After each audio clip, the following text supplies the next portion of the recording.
નમસ્કાર વિદ્યાર્થી મિત્રો, good morning. Standard 11 unit 3 read 1. as you know, females for forestry. Practice paper આ lesson તમારું ચાલી ગયેલું છે. આજે ટેક્સ્ટ બુકમાંથી કઈ રીતે પ્રશ્ન પેપરમાં પૂછાય છે, જેમાં એક્સ્ટ્રેક્ટ્સ એટલે ફકરા પરથી સવાલ જવાબ હોય, નિયરેસ્ટ મીનિંગ હોય છે, શોર્ટ નોટ હોય છે, ટ્રુ અને ફોલ્સ હોય છે. આપણે તેની અહીં ચર્ચા કરવા જઈ રહ્યા છીએ, જેમાં ફર્સ્ટ છે એક્સ્ટ્રેક્ટ્સ, ફકરા પરથી સવાલ જવાબ. પેરેગ્રાફ પરથી ક્વેશ્ચન આન્સર હોય તો સૌથી પહેલા તમારે પેરેગ્રાફને બહુ જ શાંતિથી સમજવાનું છે. પેરેગ્રાફને સમજ્યા પછી તમારે સવાલને સમજવાના અને એના પરથી ફાઇન્ડ આઉટ આન્સર શોધવાના છે. First paragraph. તમે દરેક પેરેગ્રાફ એટલે કે આપણા વિડીયોને પોઝ કરી દેવાનો, પેરેગ્રાફને વિચારી લેવાનું અને પછી સવાલના જવાબ શોધવાનો પ્રયત્ન કરવાનો અને મારા જવાબ સાથે તમારા જવાબને મિલાવવાનું થાય. પણ આ દરેક એક્સ્ટ્રેક્ટ્સમાં તમારે આ કરવાનું રહેશે. What kind of forest grow in the Himalayas? હિમાલયમાં કેવા પ્રકારના જંગલો ઉગે, કેવા પ્રકારના જંગલો ઉગે છે, કેવા પ્રકારના જંગલો હોય છે. તો જો અહીં છે broad leaved forest, natural broad leaved forest of the Himalaya. Broad એટલે મોટી સાઈઝના પાંદડાવાળા ઝાડથી ભરેલા જંગલો છે. તો જવાબ કઈ રીતે લખે? વોટ કાઇન્ડ ઓફ ફોરેસ્ટ, કેવા પ્રકારના? તો the natural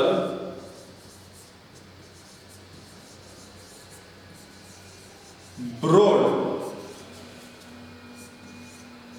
lived forest grow in the Himalayas.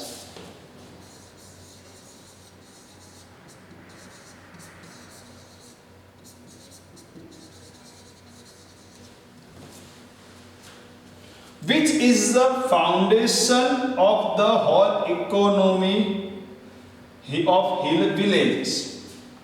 આજે પર્વતીય વિસ્તારના ગામડાઓ છે એમની જે ઇકોનોમી છે, ઇકોનોમી કઈ બાબત પર આધાર રાખે છે? In fact, the forest of the foundation of the whole economy of the hill villages. તો શું આવે? which ની જગ્યાએ લખવાનું થાય the forest.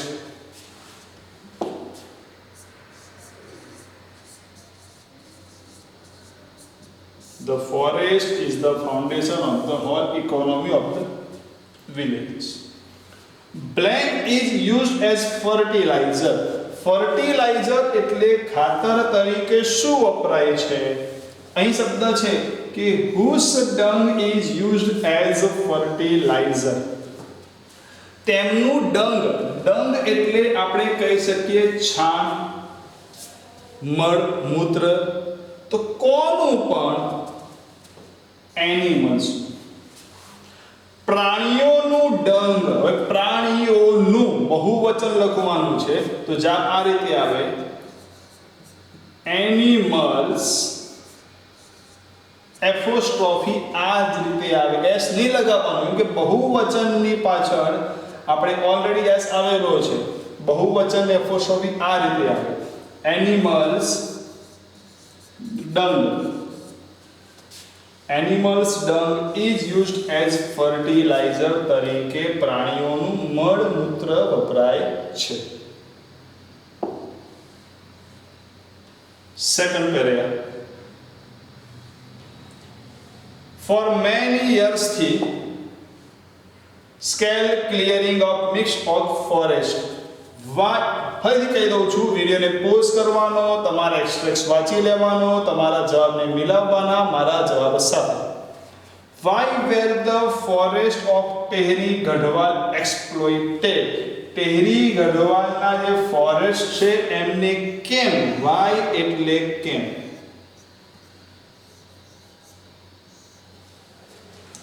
કેમ એમને એક્સપ્લોઇટેડ કરવામાં આવ્યા, નાશ કરી દેવામાં આવ્યો? આ રહ્યો જવાબ. બિલકુલ સરળ. ધ કેપિટલ લખવાનો થાય. The forest of Tehri Garhwal were exploited to supply timber for the expanding railway network in the plains. मैदान प्रदेशમાં રેલવે નેટવર્ક વધારવા માટે ટિમ્બર વૃક્ષનું જે લાકડું હોય છે એનો સપ્લાય કરવા માટે ટેહરી ગઢવાલને નાશ કરી દેવામાં આવ્યો. This is your answer. What did European want to cultivate?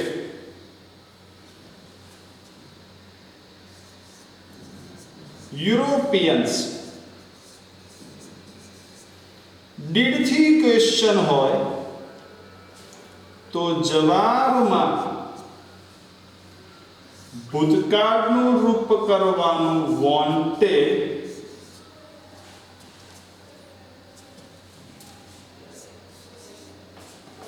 કઈ વસ્તુ એ કલ્ટિવેટ કરવા માંગે છે, કઈ વસ્તુની ખેતીવાડી કરવા માંગે છે? Cultivate of new food crops like potatoes. જો અહીંયા કલ્ટિવેશન આપ્યું છે, આ નામ કહેવાય, નાઉન કહેવાય, અને અહીં કલ્ટિવેટ આપ્યું છે, આ ક્રિયાપદ છે. કોનું ક્રિયા છે? કલ્ટિવેશનની ક્રિયા થાય કલ્ટિવેટ, ખેતીવાડી અને ખેતી કરવી. તો યુરોપિયન લોકો ખેતી કરવા માંગતા હતા, wanted to cultivate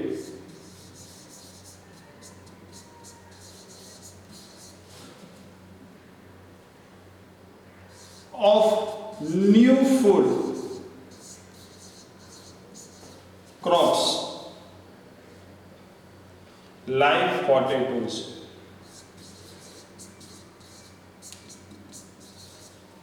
Potatoes.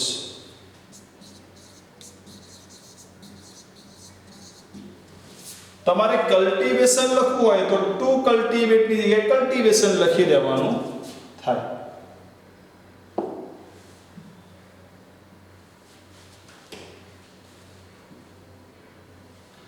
Conservation, conservation એટલે રક્ષણ કરવું. કોન્સ્ટિટ્યુશન્સ એટલે આપણા સંવિધાનમાં,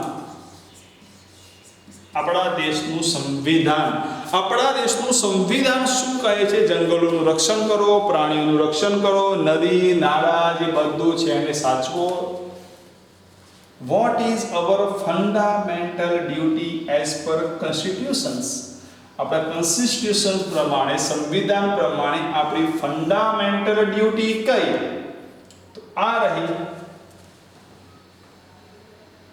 It is every citizen's fundamental duty to conserve and thereby improve forest, lakes, rivers, environments along with wildlife.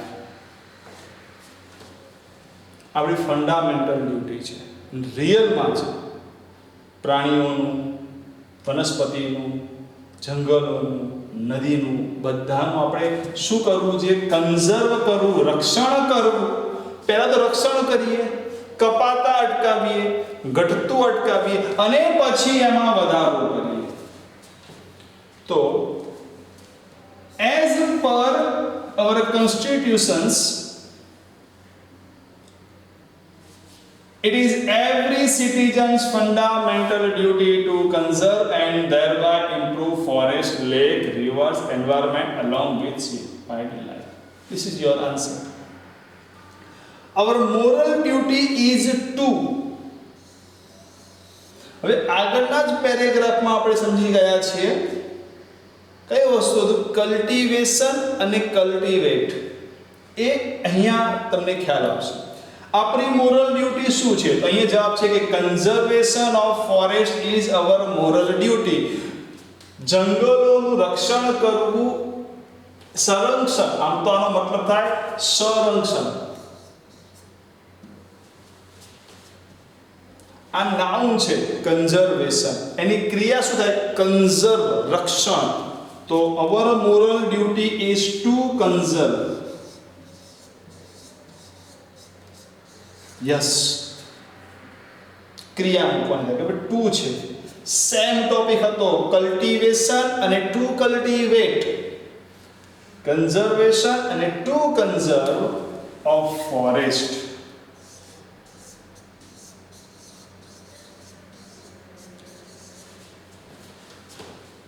Okay,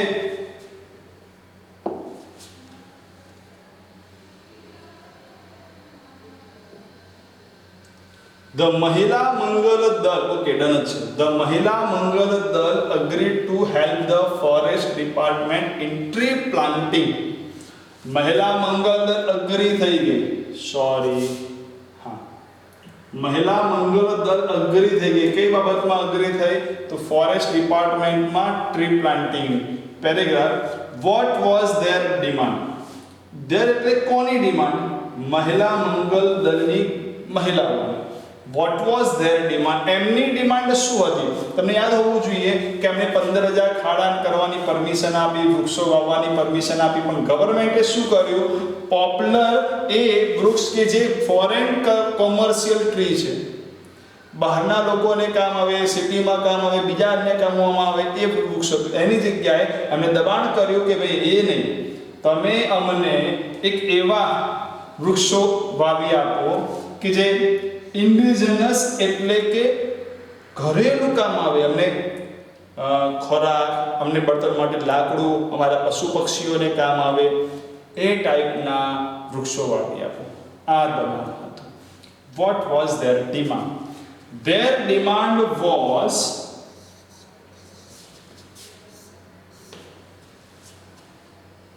તેઓની ડિમાન્ડ આ એવું છે to plant different kinds of indigenous fodder tree. ઘરેલું, આપણે એને કહીએ લોકલ વૃક્ષો. અહીંયા સુધી લખો બસ. આ જ વૃક્ષો પ્લાન્ટ કરાવી આપો, આ તેમની ડિમાન્ડ હતી. This is your answer. To plant થી લખવાનું થશે. હાઉ ડીડ મહિલા મંગલ દળ હેલ્પ ધ ફોરેસ્ટ ડિપાર્ટમેન્ટ? એમને તો મદદ કરેલી. કઈ રીતે કરેલી? કે એ લોકો સહમત થઈ ગયેલા કે જાઓ તમે ખાડા કરી શકો, વૃક્ષો વાવી શકો. પછી એમને સપોર્ટ બરાબર કર્યો ન હતો. કોને? ગવર્મેન્ટે. તો મહિલા મંગલ દળ આ ડીડ આપ્યું છે. તો ડીડ આપ્યું હોય તો જવાબમાં ક્રિયાપદનું શું કહેવાય? ભૂતકાળનું રૂપ. હેલ્પ્ડ The forest department. કઈ રીતે મદદ કરી? તો મદદ કરી, આ જ આ બેઠો લખી દો તોય ચાલશે. સૌથી બેસ્ટ છે કે ધ મહિલા મંગલ દળ agreed to help the forest department in tree planting. હવે તમે agreed નહીં લખો અને એની જગ્યાએ સીધું હેલ્પનું તમારે હેલ્પ કરવાનું થશે. ટ્રી પ્લાન્ટિંગમાં એમને તેમને મદદ કરી. What was the name of the women's group? Yes, the name of the women's group was મહિલા મંગલ દળ. તમારે આખું લખવાનું છે. કયું નામ હતું? મહિલા મંગલ દળ. Under whose leadership did the movement start? So, under the leadership of Sri Sundar Bahuguna and Sri Chandi Prasad. કોની લીડરશિપ? એ ક્યાંના હતા એવું આપણે કઈ જ લખવાનું નથી. તો એવું લખી શકીએ the movement. ડીડ આપ્યું છે એટલે સ્ટાર્ટ નું થશે સ્ટાર્ટેડ. કેમ? ડીડ ભૂતકાળ છે, ભૂતકાળનું રૂપ કરવું પડે. The movement started under the leadership of Shri Sundar Bahuguna and Shri Chandi Prasad. આમના અંડરમાં શરૂ થઈ. What did the tree lovers do? Tree lovers શું કરતા હતા? તો ટ્રી લવર્સ આવતા અને તે વૃક્ષોને ભેટતા, ચિપકી જતા. એટલે તો નામ હતું કે ચિપકો મૂવમેન્ટ કેમ કહેવાયું?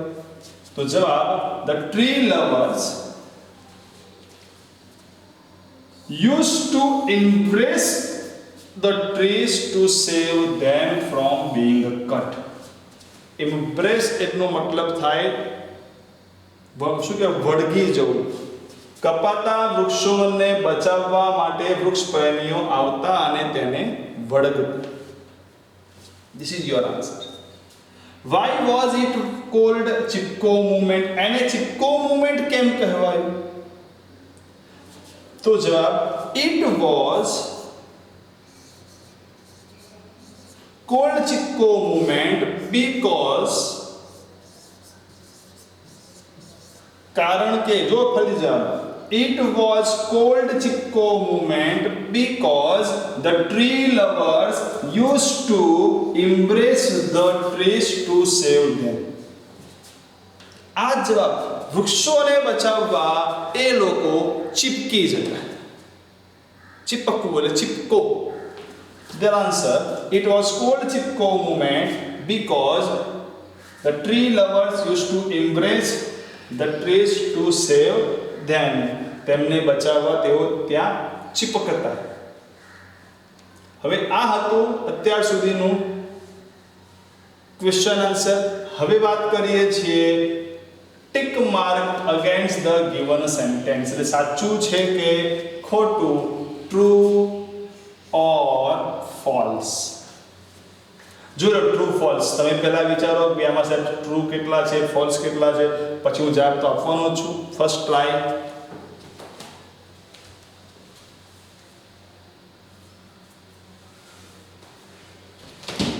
The Chipko movement, the tree lovers cut trees. યાર ચિપકો મૂવમેન્ટમાં વૃક્ષ પ્રેમીઓ વૃક્ષોને કાપતા. સાહેબ કેવી વાત કરો છો? હોતું હશે, રોંગ છે, બચાવતા. The hillside villagers earn their living from forest. Hillside villagers, પર્વત પર જે ગામ છે એ ગામના લોકો તેમની જે બિલોંગિંગ્સ છે, કમાવાનું, એ ક્યાંથી કમાતા? ફોરેસ્ટમાંથી. યસ, જીવન નિર્વાહ ફોરેસ્ટ પર ડિપેન્ડ રાખીને કરતા. The woman refused to allow the planting of the poplar. યા જે ફોરેન કરન્સી માટેનું સ્પેશિયલ ફોરેન ટ્રી કહેવાતું હતું, એ વૃક્ષના પ્લાન્ટિંગમાં રેફ્યુઝ, એમને પ્લાન્ટિંગ કરવાની પરમિશન ન આપી. રેફ્યુઝ એટલે ઇનકાર કર્યો. યસ, મહિલા મંગલ કહે છે કે આ નહીં, તમારે કરવું હોય તો અમે કહીએ. એરિયા અમારો, વિસ્તાર અમારો, રહેવું અમારે, જીવવું અમારે, તકલીફ અમારે, સહન બી અમારે કરવું, તો વૃક્ષ પણ અમારું જ આવશે. એ જ વૃક્ષ આવશે કે જે અમારા કામનું હશે. મહિલા મંગલ દર ફાઇન કરે છે, દંડ આપે છે શેફર્ડને $150. 150 કેટલું આપે છે જાતે જોવાનું, ખરેખર તો ₹200. અને એક વોચમેન રાખ્યો છે, એની સેલેરી 300. જુઓ, 300 વોચમેનની સેલેરી, 200 ફાઇન કર્યું છે. અને ક્યારેક ક્યારેક ગામના લોકો પણ જો લાકડું કાપીને ભૂલથી પકડી જાય તો 100. 100, 200, 300 પણ અલગ અલગ કન્ડિશનમાં છે. અહીંયા આવશે 200, એટલે it is wrong. Tehri Garhwal district is in મધ્યપ્રદેશમાં છે, Uttaranchal. This is wrong. Next, આવી રીતના fill the blanks પણ આવે. વોકેબ્યુલરી શબ્દ ભંડોળને લઈને ટેક્સ્ચ્યુઅલ પેરેગ્રાફ છે બંને, એટલે આ તમારી જાતે જ તમારે કરવાનો રહેશે. Thus, the natural forests are now regenerating in the hill areas in many parts of Uttar Pradesh, in addition to supporting local agriculture and animal husbandry. The have reduced the intensity of floods and soil erosion and have ensured a ખાલી જગ્યા water supply. હવે આ બેમાં confuse હોઈએ તો આપણને સીધી ખબર પડે water supply permanent agriculture. So regenerated ફરીથી પ્રોડ્યુસ થયેલા વૃક્ષો, જનરેટ પરથી શબ્દ આવ્યો ફરીથી પ્રોડ્યુસ થયેલા વૃક્ષો, રીજનરેટ. આ યસ તમારી જાતે પ્રેક્ટિસ ટેક્સ્ટ બુકમાંથી જ છે. નિયરેસ્ટ મિનિંગ પણ પૂછાય.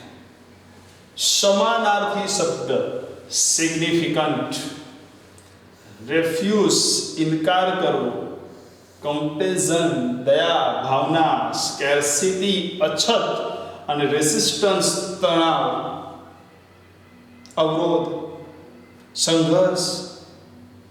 વિચારો સાહેબ આવડી ગયું. સિગ્નિફિકન્ટ એટલે મહત્વનું, એટલે આ ઇમ્પોર્ટન્ટ. રેફ્યુઝ કરવું, ઇનકાર કરવું છે આમ તો અમને ખ્યાલ નથી આવતો, પણ એક્સેપ્ટ એટલે સ્વીકારવું થાય. રિમેન એટલે જાળવી રાખવું પણ થાય. તો ડિનાય આવી શકે અને ડિનાય જ આવે. ડિનાયનો મતલબ છે રેફ્યુઝ, ઇનકાર કરવો. કમ્પેઝન સાહેબ બોલ્યા તમે દયા ભાવના, સિમ્પથી પણ ચાલે, અહીંયા છે કાઇન્ડનેસ. સ્કેર્સિટી અછત, જો ટ્રેજિક એટલે તો ભયંકર, સિક્રેટ એટલે સિક્રેટ, પણ લેક ઓફ સેન્સનું ન હોવું એટલે લેક ઓફ વોટર, અછત. લક નહીં, સ્પેલિંગમાં જો લક નહીં સમજતા, અને LAK લેક પણ ના સમજતા. આનો મતલબ થાય સરોવર, આ થાય લક, નસીબ, લેક,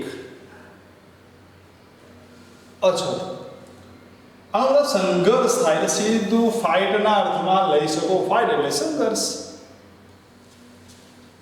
અને last most important short note for કઈ આવતી કમિંગ એક્ઝામ. કઈ એક્ઝામ આવે, ક્યારે આવે જોઈ લે, પણ કમિંગ એક્ઝામ માટેની most important short not Chipko movement. તમને ક્લૂઝ આપેલા છે, એના પછી તમારે શોર્ટ નોટ લખવાની. સાહેબ શોર્ટ નોટ મોઢે થોડી લખીશું, હું તમને થોડી શોર્ટ નોટ મોઢો લખવા દઈશ. મિત્રો આ રહી શોર્ટ નોટ. એકવાર આ શોર્ટ નોટ લખી દેજો, ખૂબ સારા અક્ષરથી લખવાની, અને પછી આને તમારે તૈયાર કરવાની થશે. બસ અહીંયા આપણું પ્રેક્ટિસ પેપર ફિનિશ થાય છે. ટ્રાય એન્ડ ટ્રાય મોર. નમસ્તે.